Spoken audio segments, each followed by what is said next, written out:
আসসালামু আলাইকুম এভরিওয়ান, আমি সাইম অ্যাডলেড অস্ট্রেলিয়া থেকে। Welcome back to my channel mental health care Bangla. আমি আজকে যে বিষয় নিয়ে কথা বলবো সেটা হচ্ছে যে স্পেসিফিক ফোবিয়া, অর্থাৎ এটাও একটা অ্যাংজাইটি ডিসঅর্ডার।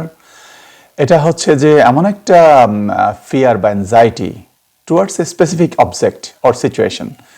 সেটা হতে পারে অবজেক্ট, হতে পারে যে ধরেন, বা সিচুয়েশন হতে পারে যে আপনি আপনার একটা ফিয়ার আছে যে হাইট নিয়ে, অর্থাৎ আপনি পাহাড়ে উঠতে ভয় পাচ্ছেন, বা অনেক উঁচু বিল্ডিং সেটাতে আপনি থাকতে ভয় পাচ্ছেন, অথবা আপনি ফিয়ার অ্যাবাউট টু ফ্লাই, অর্থাৎ বিমানে চড়তে ভয় পাচ্ছেন।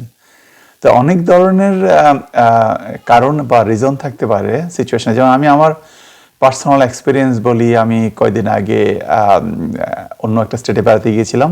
তো সেটা বিল্ডিংটা ছিল প্রায় 65 তলা। তো আমরা ছিলাম বোধহয় 55 বা 57 তলা, আমার ঠিক মনে নেই। তো এটা হচ্ছে, আপনারা জানেন যে ওই ধরনের হাই রাইজ বিল্ডিংগুলো সাধারণত গ্লাসের হয়, এটা ভিতর থেকে বাইরে সব দেখা যায়, বা বাইরে থেকে ভিতরে দেখা যায় না। তো এটা আবার ছিল, করিডোর ছিল, বারান্দা ছিল। তো আমি যাওয়ার পর থেকে আমার মধ্যে একটা ভয় কাজ করছে যে আমি যদি পড়ে যাই, যদিও আমি পড়ে যাওয়ার কোনো সুযোগ নাই, বা বারান্দাতে আমি যেতেই পারি নাই ভয়ের জন্য। তো এটাও একটা ফোবিয়া, বাট সেটা প্রবলেম হবে যদি আমি ওই বিল্ডিংয়ে যেতেই ভয় পাই, বা আমি ছিলাম, দেখেছি, আমার সমস্যা হয়নি।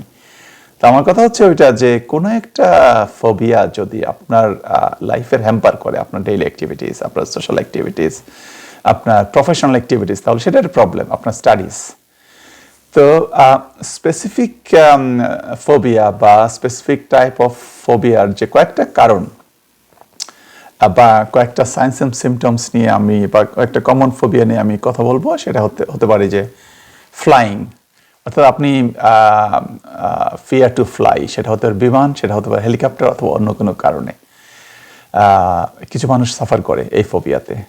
তারপর আছে নিডলস, অর্থাৎ আপনি শার্প তো ছুরি বা অন্য কিছু ভয় পায়, সেটা এক জিনিস। বা নিডলস হচ্ছে আমরা যে ইনজেকশন নেই বা দেই, সেটাতে ভয় পাই। আমার মনে আছে যখন কোভিড ছিল, তখন সবার জন্য mandatory to get the jab বা ইনজেকশন, তো ভ্যাকসিন।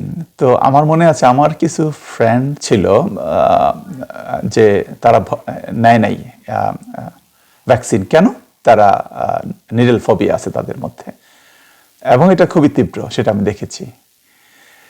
তারপর আরেকটা ফোবিয়া হতে পারে যে আপনি ব্লাডকে ভয় পাচ্ছেন, বা ফোবিয়া কাজ করে।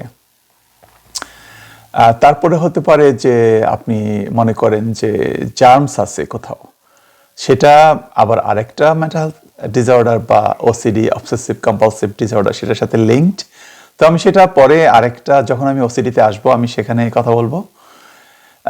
এছাড়াও আরেকটা যে সাইন্স অ্যান্ড সিমটমস আমরা দেখি, সেটা হচ্ছে স্পেসিফিক ফোবিয়া, যে আপনার স্পেসিফিক ফোবিয়া আছে টু ইনসেক্ট অর স্পাইডার্স।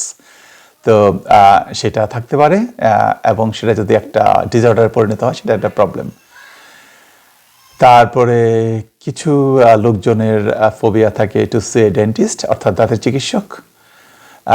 কিছু মানুষের আবার ফোবিয়া থাকতে পারে যে লিফটে উঠতে, অর্থাৎ ক্লোজড স্পেসে উঠতে, বা ক্লোজলি পিপলের সাথে, অন্য মানুষের সাথে দাঁড়াতে বা একসাথে দাঁড়াতে, সেটার কারণে হতে পারে।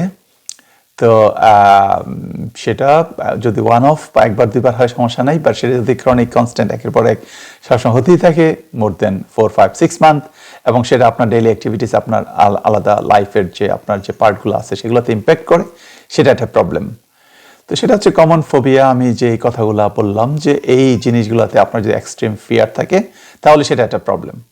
ওকে, so then we need some helps. সিমটমের মধ্যে এগুলো ছাড়াও যে ফিজিক্যাল সিমটম আপনি দেখতে পারেন, সেটা হচ্ছে রেসিং হার্টবিট, আপনার তীব্র হার্ট পাম্প করতেছে ওই সিচুয়েশনগুলোতে। আমি যে ফোবিয়ার কথা বললাম, আপনার শর্টনেস অফ ব্রেথ, অর্থাৎ আপনি মনে করতে পারেন যে আপনার শ্বাসকষ্ট হচ্ছে, বা আপনি এনাফ অক্সিজেন পাচ্ছেন না। তারপর হতে পারে যে শেকিং ও ট্রেমলিং, আপনার শরীর বা শরীরের কোনো অংশ, হাত বা পা আপনার তীব্র শেক করতে পারে। তারপরে সোয়েটিং হতে পারে, বা তীব্র ঘাম হতে পারে আপনার সিচুয়েশনে। আপনি ডিফিকাল্টি টু স্পিকিং হতে পারে, সেটা জনসমক্ষে বা আপনি নিজে ভাষার মধ্যে হতে পারে। অথবা আপনি মনে করতে পারেন যে আপনার বমি হতে পারে, সেটাও হতে পারে। তো এগুলো হচ্ছে মোটামুটি স্পেসিফিক ফোবিয়ার যে সিমটমগুলো বা থাকে। তো আমি সামনে এগুলার ট্রিটমেন্ট নিয়ে কথা বলবো, সেই পর্যন্ত আপনারা আমার সাথেই থাকেন। তো আমি পরবর্তী ভিডিওগুলোতে অবশ্যই আমি নিজেকে কীভাবে সেলফ হেল্প করতে পারি টু কিপ সেফ এবং মুভিং টুয়ার্ডস রিকভারি।